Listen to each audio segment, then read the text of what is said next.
नमस्कार दोस्तों, स्वागत है आपका बॉन्साई ब्लेसिंग्स में। तो दोस्तों आज की वीडियो थोड़ी यूनिक होने वाली है। इसमें हम आपको नॉर्मल गार्डन सॉइल में रोज़ लगा के दिखाएंगे। आज के ट्रेंडिंग में आप देख सकते हैं कि आज के टाइम पे लोग सेंडर का ज़्यादा यूज़ करते हैं और ये बात सही भी है कि सेंडर में जो रोज़ प्लांट है उसकी जो ग्रोथ है वो ज़्यादा अच्छी होती है और आपके जो बड्स हैं वो बडिंग है वो ज़्यादा अच्छी और ज़्यादा बड़ी ग्रोथ होती है। लेकिन ऐसा भी नहीं है कि रोज़ प्लांट सिर्फ सेंडर में ही लगता है। ये 5 साल के अंदर ही आप देखिएगा ज़्यादा ट्रेंडिंग में आ गया है सेंडर। अदरवाइज़ 5 साल से पहले आप देखिएगा जितने भी रोज़ प्लांट्स हैं हमारे, उन्हें हम पहले भी मिट्टी में लगाया करते थे, नॉर्मल गार्डन सॉइल में, और उसमें भी उसकी ग्रोथ बहुत बढ़िया हुआ करती थी। तो आज की वीडियो में हम नॉर्मल गार्डन सॉइल में ही आपको अपना रोज़ प्लांट लगा के दिखाएंगे। और ये इंग्लिश रोज़ प्लांट है और इसकी ग्रोथ हम दिखाएंगे कैसे इसकी अच्छी ग्रोथ आपको चाहिए और ज़्यादा मैक्सिमम से मैक्सिमम आपके प्लांट की फ्लावरिंग है उसके लिए आपको क्या करना है, ये सारी डिटेल्स मैं आपको इस वीडियो में बताऊंगा। अब सबसे पहले आपको ध्यान देना है, अगर आप नॉर्मल गार्डन सॉइल भी ले रहे हैं तो आप प्रेफर करिए रेड सॉइल, क्योंकि रेड सॉइल में जो आपका जो रोज़ है वो ज़्यादा अच्छे से लगता है। और अगर ब्लैक सॉइल है तो फिर उसमें कुछ मिक्सचर आपको मिलाना पड़ेगा। यहाँ पे जब मैं ये नर्सरी से लेके आया था तो इसमें आधे से ज़्यादा रेड सॉइल थी, तो मैं रेड सॉइल उसको निकाला नहीं हूँ, एज इट इज़ अपने प्लांट पे लगा दिया हूँ।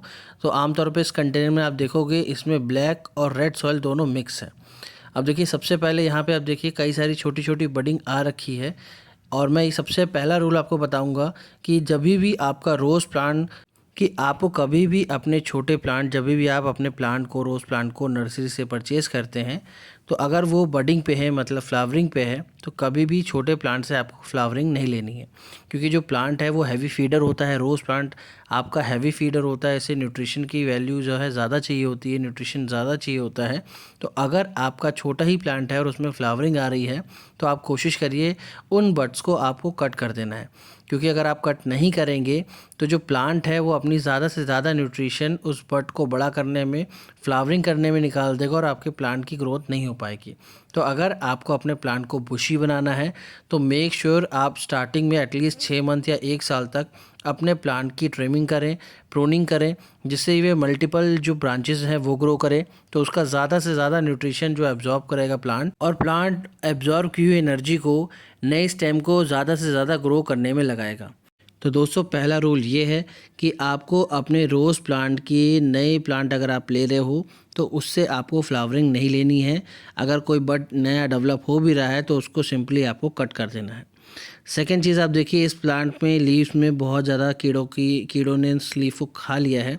तो इसमें मैं फंजीसाइड्स का स्प्रे कर दे रहा हूँ। आप नॉर्मल कोई भी फंजीसाइड या फिर कीटनाशक आप नॉर्मली ले सकते हैं और उसे हल्का सा आपको क्या करना है, डाइल्यूट करना है। आपको डायरेक्टली नहीं स्प्रे करना होता है, बहुत ही कम क्वांटिटी में आपको इसे पानी में डाइल्यूट करना होता है। उसके बाद बिल्कुल हल्के से आपको स्प्रे कर देना होता है और मेक श्योर स्प्रे करने के आधे या 1 घंटे बाद आपको इसे नॉर्मल पानी से भी स्प्रे कर देना है। तो आधे फंजीसाइड के स्प्रे करने के बाद आधे घंटे बाद जब आप नॉर्मल पानी से स्प्रे करते हैं, क्योंकि आपका जो कीटनाशक है उसने ऑलरेडी अपना काम कर दिया है, तो आधे से 1 घंटे बाद जब आप नॉर्मल स्प्रे करेंगे तो लीफ के ऊपर जो इसकी जो एक लेयर जो जम जाती है वो अपने आप हट जाएगी और आपके प्लांट को फोटोसिंथेसिस करने में आसानी होगी। तो यही एक रीज़न है, जब आप देखिएगा बारिश में आपका जो प्लांट है वो ज़्यादा ग्रो करता है, क्योंकि धूल, मिट्टी और कई सारी ऐसे लेयर्स होती हैं जो लीव्स के ऊपर जम जाती हैं और प्लांट का जो फोटोसिंथेसिस होता है वो बहुत धीमी रफ्तार में होता है, जिससे वो एनर्जी और फूड नहीं बना पाते। तो इसीलिए आप देखिएगा जहाँ पे धूल मिट्टी या रोड साइड के बगल में जो आपकी प्लांटेशन होती है उनमें उनकी ग्रोथ तब ज़्यादा लगती है जब वो बारिश होती है और वो देखने में भी अच्छे लगते हैं। इस प्लांट में मैं ये नर्सरी से लेके आया था। अब देखिए इसमें कई सारी चीज़ें, ये थोड़ा एक साइड से भी ज़्यादा लंबा हो चुका है और मुझे इसकी ग्रोथ स्ट्रेट रखनी है, तो मैंने इसे एक वायरिंग करके इसे स्ट्रेट पोजीशन दे दी है। और एक चीज़ इसमें और आपको ध्यान देनी है कि जहाँ पे इसकी ग्राफ्टिंग होती है, क्योंकि ये देसी रोज़ प्लांट नहीं है, ये इंग्लिश रोज़ प्लांट है, तो इसे ग्राफ्टिंग से बनाया गया है। मींस इसका जो बेस है आप देख सकते हैं वो तो आपका देसी है, लेकिन उसके ऊपर जो स्टेम जो ग्रोथ की गई है उसे क्या किया है, ग्राफ्ट किया गया है। मतलब जो इंग्लिश रोज़ की जो बडिंग होती है वो देसी की आपकी जो बडिंग है उस पर क्या कर दिया है, ग्राफ्ट कर दिया गया है, तो इस ग्राफ्टिंग जो जड़ के ऊपर आप देखिएगा यहाँ से जो नई नई स्टेम्स निकल रही थी वो आपकी ग्राफ्टिंग के बाद है। तो उससे नीचे कोई भी आपकी नई बडिंग अगर निकल रही है, नई स्टेम निकल रही है, तो आपको उसे कट कर देना है। अदरवाइज़ अगर आप उसे बढ़ने देंगे तो आपका जो प्लांट है वो जंगली हो जाएगा, उसमें फ्लावरिंग भी कम आएगी और धीरे धीरे वो क्या होगा, जंगली प्लांट हो जाएगा। तो उसमें ग्रोथ तो बहुत अच्छी आएगी लेकिन आपका जो है रोज़ है वो बडिंग पे नहीं आ पाएगा। अब इसकी जैसा कि मैंने आपको बताया, जो रोज़ प्लांट हमारे होते हैं वो बहुत ज़्यादा हैवी फीडर होते हैं। तो अगर आप इसे न्यूट्रिशन नहीं देंगे तो इसका जो गुलाब है वो साइज़ में भी छोटे होंगे और ज़्यादा आप फ्लावरिंग अपने प्लांट से नहीं ले पाएंगे। तो यहाँ पे मैंने घर पे ही फ्री ऑफ कॉस्ट अपना फर्टिलाइज़र बनाया है। तो यहाँ पे मेरे घर पे एक पानी का मटका बचा हुआ था, तो मेरे घर की जितनी भी वेस्ट होती है, जितनी भी वेजिटेबल्स की पील्स होती हैं या चाय की पत्तियाँ होती हैं या फिर गोबर की खाद होती है, मैं डायरेक्टली इसी अपने पॉट में डाल देता हूँ और उसमें पानी डाल देता हूँ। और साइड से जो टैब है उसे नीचे से जितनी भी लिक्विड फर्टिलाइज़र बनता रहता है मैं डायरेक्टली या तो डाल देता हूँ, क्योंकि हैवी फीडर है ये। आप चाहें तो डायरेक्टली भी डाल सकते हैं, नहीं तो सही तरीका ये है कि इसे हल्का डाइल्यूट करके डालें।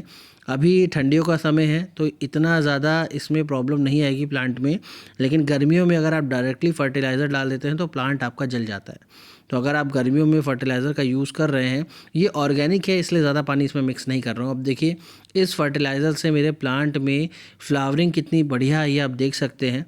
तो यहाँ पे इस वीडियो में मैंने आपको बताया है कि आप नॉर्मल गार्डन सॉइल से भी अपने प्लांट में इतनी हैवी बडिंग आप ला सकते हैं। बस आपको ध्यान ये रखना है कि ये हैवी फीडर होते हैं, तो मिट्टी जब हल्की सी सूखने लग जाए तब आपको इसमें फीड के साथ, पानी के साथ फीड डालना है। और जितने भी अगर फ्लावरिंग हो जाती है उसके बाद क्या करना है, इसकी बट को और नीचे से कट कर देना है ताकि मल्टीपल ब्रांचेस जो हैं ग्रो हो सके और आपका प्लांट बुशी हो सके। तो वीडियो अच्छी लगे तो वीडियो को लाइक और चैनल को सब्सक्राइब करिएगा।